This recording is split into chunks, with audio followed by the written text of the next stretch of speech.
안녕하세요. 오늘은 역대상 13장입니다. 언약궤를 가지고 오려다가 실패하는 다윗의 모습이 나와 있습니다. 크게 네 가지로 나누어 이야기해 보도록 하죠. 언약궤를 가지고 오려고 하는 다윗의 의도와 태도는 굉장히 좋았습니다. 다윗의 의도가 뭐였어요? 사울이 망가뜨렸던 것을 다시 한번 회복하고자 하는 의도였죠.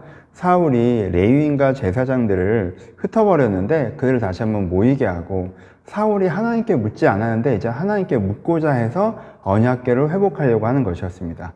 이제는 성소를 회복하고 지성소를 회복하고 제사장과 레위인을 회복해서 우리에게 주신 말씀대로 우리가 하나님을 섬기고 하나님께 듣고 하나님께 배우자. 그러려면 언약궤가 돌아와야 된다. 사울이 훼손했던 것을 우리가 복원하자 라고 하는 게 다윗의 의도였어요. 너무너무 좋은 의도였죠. 태도도 굉장히 좋죠. 이렇게 하겠다 라고 하는 것이 아니라 어떻게 해요? 1절에 보면 다윗이 천부장, 백부장 곧 모든 장소로 더불어 의논하였다라고 표현하죠. 백부장까지. 그러니까는 어떤 면에서는 이제 하급 관리라고 할 수 있는 사람들까지 다 모여서 같이 의논했고, 그 다음에 또 2절에 보면 이스라엘 올 회중에게 이르되 만일 너희가 선히 여기고 또 우리 하나님 여호와께로 말미암음이면 이렇게 하는 게 좋겠다고 얘기해요. 그러니까는 이스라엘 백성들에게도 이 부분들을 상의한단 말이에요. 자기가 왕이라고 독단적으로 결정하지 않고요, 자기가 자기의 생각들을 이야기하고 사람들에게 귀 기울이고 마음을 모아서 이 일을 진행한단 말이에요. 그러니까 의도도 되게 선했고 태도도 되게 좋았습니다. 그렇죠? 두 번째, 그런데 결정적인 실수를 하죠. 언약궤를 수레에 실어서 온 것이 다윗의 결정적인 실수였습니다. 왜냐하면 언약궤는 절대 수레에 실어서는 안 되는 물건이기 때문에 그래요.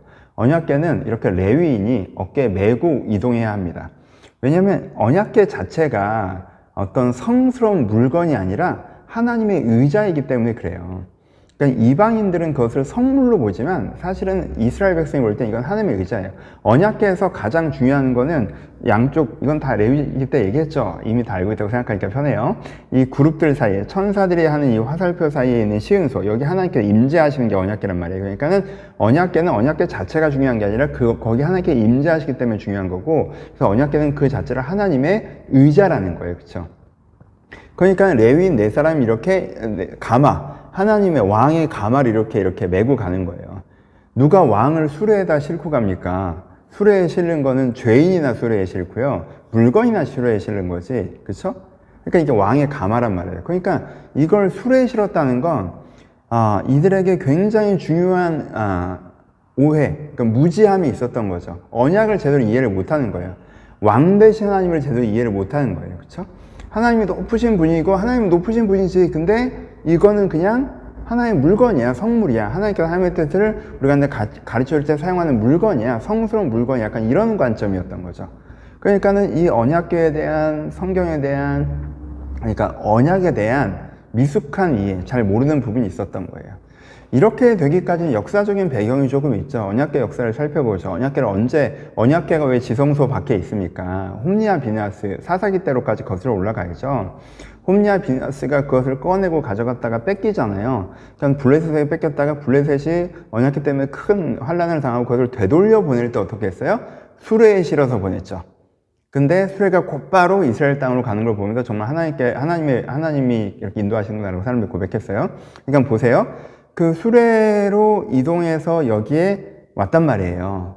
그러면은 이 언약궤를 지금 보관하고 있는 아비나답 집안은 수십 년 동안 무슨 경험을 갖고 있는 거예요? 수레에 실려온 언약궤를 우리가 받아서 보관하고 있었던 경험을 갖고 있죠. 그러니까 이게 수레로 다시 실려 나갔다는 건 레위인과 대제사장의 관점, 그러니까 말씀에 의해서 이게 이동 동선이 결정된 게 아니라 이 아비나답의 경험을 통해서 수레로 왔으니까 수레로 간다라는 그 담당자들의 경험에 의해서 결정되었던 것으로 보여요. 그렇죠? 그러니까는 말씀의 관점에서 이해하는 게 아니라 오래 이것을 보관했던 사람들에게 그럼 이거 어떻게 해야 되냐? 이거 이렇게 왔으니까 이런 식으로 됐을 확률이 크다는 거죠. 그게 뭐였어요? 말씀을, 언약을 깊이 이해하고 좋은 의도로 했고 좋은 태도로 했지만 말씀을 깊이 이해하지 못하고 그냥 뭔가 더 잘 아는 것 같은 사람들의 경험을 따라서 무엇인가 하는 것이 결정적인 실패가 된 것이죠. 그렇죠? 여기 두 번째고요. 세 번째, 그 과정에서 우사가 죽죠. 이게 중요한 장면이 아닌데 되게 많이들 언급들 하셔서 다시 한번 얘기합니다. 예전에 얘기했었지만, 그렇죠? 그래서 장면에 되게 집중하셔서 아니 수레를 이렇게 딱 만졌다고 사람을 죽이면 어떡해, 약간 이렇게 해서 하나님이 잔인하다 뭐 이렇게 접근을 하시는데, 그거보다는 조금 더 맥락을 보셨으면 좋겠어요. 정보가 충분하지 않아서 사실 이 장면 얘기하기 큰 의미는 없거든요. 첫 번째, 다윗이나 제사장들이 그거 만지면 안 된다라고 주의사항을 우사에게 제대로 알려주지 않았으면 이거는 다윗이나 제사장들이 잘못한 거죠. 그렇죠? 그러니까는 회사에서 위험한 일을 시키면서도 안전 수칙을 제대로 알려주지 않아서 사고사가 생긴 거니까 그건 그 일을 시킨 사람들에게 문제가 있는 거예요. 그렇죠?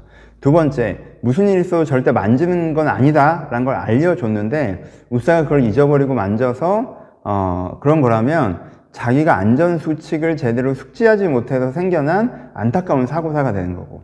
세 번째, 근데 여러분 우사는 그렇게 일반 그냥 그 수레꾼 이런 사람이 아니었죠. 그냥 현장 노동자가 아니었어요.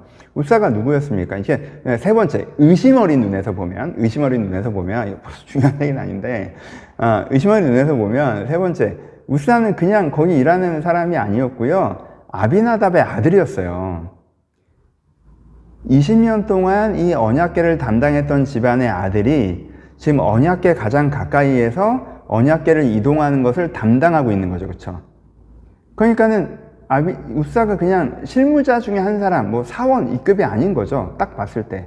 그러니까 여기서 우리가 의심 어린 눈으로 보면 원래 레위인과 대제사장이 이 이동을 주관했어야 되는데 오랫동안 언약궤를 갖고 있었던 집안의 아들이 이 언약궤 이동을 주관하는 거 보면 그들이 이제까지는 저희가 보관하고 있었지만 이제는 원래대로 돌려보냅니다 하고 물러섰어야 되는데 이들이 오랫동안 담당했으니까 우리가 제일 잘한다라는 식이 됐던 것 같고 이동에 대해서 책임자가 됐던 것 같고, 그러니까 자기들이 받았을 때 수레를 받았으니까 갈 때도 수레로 보낸 것 같은 의심 어린 상상을 해볼 수가 있죠. 그러니까 우사의 죽음은 사실 수레에 싣고 가게 한 거에 대한 책임자가 우사였을 수도 있죠. 의심 어린 눈으로 볼 때.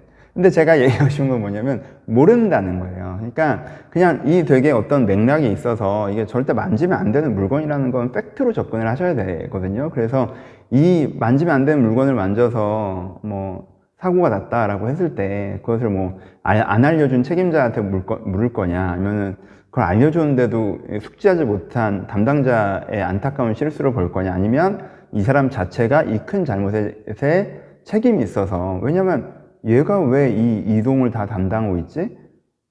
언약궤라는 건 이렇게 권력이라고 하는 핵심 권력은 가까이 있는 사람이 그 권력을 가장 많이 갖고 있는 거잖아요, 사실. 그러니까 언약궤 제일 가까이에 대제사장도 아니고 레위인도 아니고 이 사람이 있다는 게 사실은 자연스럽지가 않거든요. 있지라는 부분일 수도 있고, 그쵸? 그런 부분에 있어서 여러분들이 너무 하나님 너무 잔인하다 막 이렇게 보지 않고 맥락을 좀 보셨으면 좋겠다 라고 이제 그냥 말씀을 드린 거고, 근데 이 얘기도 그냥 어떤 정보가 충분하지 않기 때문에 어떤 관점을 오해하지 않으셨으면 좋겠다는 얘기에서 관점을 제시하는 거 중요한 얘기는 아니고, 네 번째, 핵심은 뭐예요? 핵심은 이 장의 주인공은 우사가 아니라 다윗입니다. 그렇죠? 다윗이 하나님 앞에서 선한 마음을 가지고 겸손한 태도로 나름대로 최선을 다했지만, 여러분 여기서도 다윗은요, 온 무리가 하나님 앞에서 힘을 다하여 뛰놀고 노래하고 수금과 비파와 소고와 재금과 나팔을 주악했었어요. 그러니까 거기에 다윗은 나름대로 최선을 다했거든요. 그러니까 좋은 의도로 겸손한 태도로 최선을 다했지만 내가 언약을 바로 알지 못해서 실패하는 것을 보여주고 있다는 거죠. 그렇죠? 요 자체에 대한 인지를 하시는 게 되게 중요합니다. 적용해 보죠. 두 가지로 적용할 수 있겠죠. 첫 번째 뭐겠어요? 요 패턴 자체를 좀 적용해 보실 필요가 있어요. 우리는 의도의 선량함에 너무 많은 의미를 부여할 때가 있어요. 내가 그런 의도가 아니었어. 내가 그런 뜻이 아니었어. 난 좋은 의도로 한 거야. 의도만 좋으면 다 되는 게 아니죠. 다윗은 지금 의도가 좋았지만 잘못된 방법을 사용했어요. 내가 좋은 의도를 가지고 잘못된 방법을 사용하면 잘못된 결과가 나올 수 있다는 거예요. 그래서 내가 의도가 좋아도 내 방법에 있어서 무엇이 더 바르고 좋은 방법인지 겸손히 배워가는 것이 필요하다는 것입니다. 내가 좋은 의도와 좋은 태도를 갖고 있으니까 난 문제가 없다라고 생각하는 것은 위험한 접근일 수도 있어요. 이건 뭐 그렇게 중요한 건 아니고 큐티적으로 보시면 되고, 더 핵심은 뭐예요? 여러분, 역대상 맥락에서 이 장면에 가장 중요한 건 뭐냐면 다윗이 언약을 배워가고 있다는 거예요. 역대상에서 다윗이 계속 언약을 배워가거든요. 실수하는 과정을 통해서. 이 과정을 통해서 다음엔 제대로 언약궤를 가져가잖아요.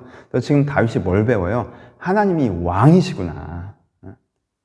하나님이 높으시고 우리를 돌보시고 하나님이 인도하시고 다 믿었지만 구체적으로 우리와 함께 하시는 왕이시구나. 내가 왕의 보좌를 모시고 가는 것이고 우리 함께하는 왕이어서 내가 그분의 명령을 따르고 그의 뜻에 귀를 기울여야 되는구나.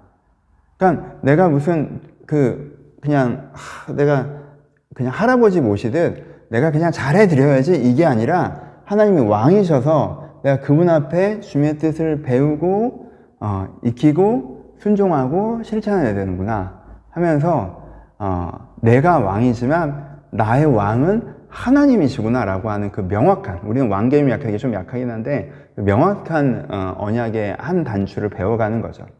이것들 우리가 배울 필요가 있습니다. 여러분들의 의도가 선량할 수 있고 태도가 좋을 수도 있고, 하지만 여러분 이걸 정말 알고 계십니까? 믿고 계십니까? 고백하고 계십니까? 순종하고 계십니까? 하나님의 당신의 왕이십니까? 그래서 뭐 좋은 뜻으로 하는 거니까 이렇게 하면 되겠지, 이게 아니라 하나님께서 지금 내가 무엇을 하기를 원하시고 어떻게 하길 바라시는지, 내가 그분에게 귀 기울이고 순종하고 있는지, 내가 하나님을 왕으로 인정하고 있는지, 내가 하나님을 술에 싣고 있지는 않는지, 우리가 그것들을 돌아보면서 왕 되신 하나님도 다시 한번 묵상해 보셨으면 좋겠습니다. 감사합니다.